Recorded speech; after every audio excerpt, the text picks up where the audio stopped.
So the last thing we did was draw a 2-point perspective cube with the theory of perspective. However, most of the time when you're drawing, you're not actually going to want to set up a horizon line and vanishing points. So what I want to show you is my quick and easy shortcut way to draw a 2-point perspective cube. You can really draw a 2-point perspective cube in any order. You do not have to start with the line that I'm starting with. You could start with any of the lines. However, I've found a quick, easy way to have people memorize how to do it. I made this up for kids, but what I found was that it's actually just as useful for adults, because when you have a little saying that goes with the steps, it makes it really easy to remember. So let's look on the page. Here you've got your 2-point perspective cube. The way that we started it when we did it with the theoretical perspective or technical perspective is that you have a horizon line, you have your vanishing points. We drew the front line and we connected that to both vanishing points. And then we drew our next vertical lines. We connected those to the vanishing points. And then we drew in the back line. So that creates all 6 sides of our plane. What I like to do is a little shortcut that I call, or that I say in 4 parts. It's why are you so excited to be reading in a box? In some of the viewpoints, we're going to need to draw an arrow instead of a Y, but let's walk through the first one, why.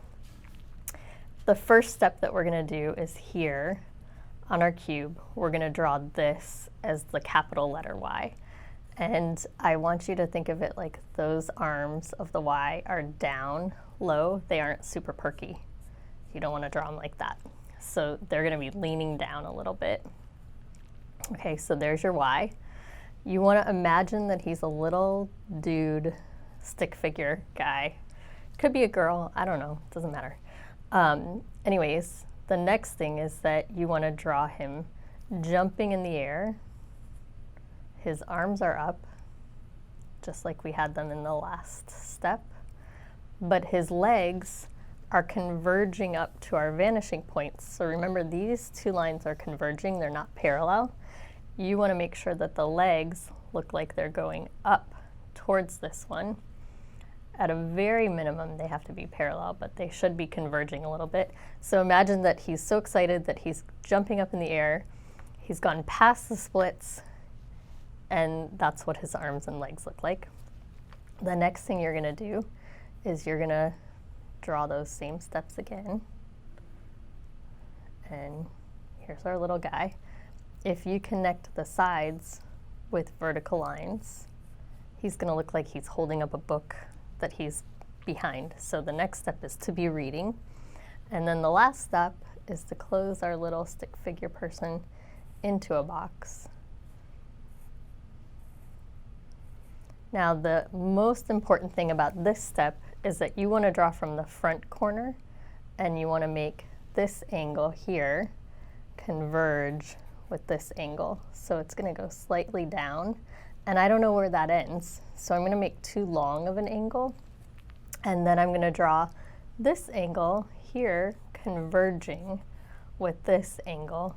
It's going to go slightly down, and that, actually it looks like this one needs to converge a little bit more. That gives us our back corner. Then you can erase all those extra lengths that you don't need. And then you've got your box. So there you have why are you so excited to be reading in a box.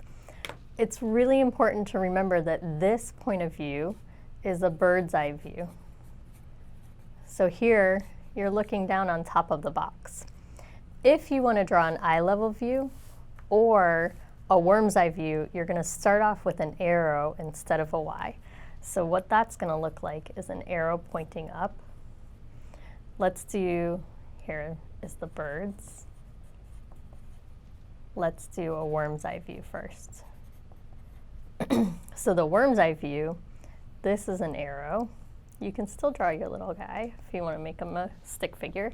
And this time, his legs are going to be converging down. So he's not very excited anymore. And then the third step, he could still look like he's holding a book. You're going to make those verticals. And then you're going to make this line converging with this line, and this line converging with this line. And now it's like you're a worm looking up at the top. Last, let's do an eye level view. So we're going to start off again with an arrow. Now with eye level, your cube could be resting right on the horizon line, in which case you would have a flat bottom. Those sides would not move in space. These would be converging back to the diagonals, and these would, to the vanishing points, and these would be going back to the vanishing points too. You could also have eye level starting off with an arrow, and instead of the horizon line being at the bottom, it could be bisecting it, and then this would be going back to being excited, and those legs would be jumping up in the air. Then you could draw on the sides, and because it's eye level, you're not going to see the top or the bottom of the cube. So you're just going to have two sides of the cube being shown, the left and the right, not the top and the bottom. Okay, so those are my quick shortcuts for 2-point perspective cubes at any eye level. Hope that helps you.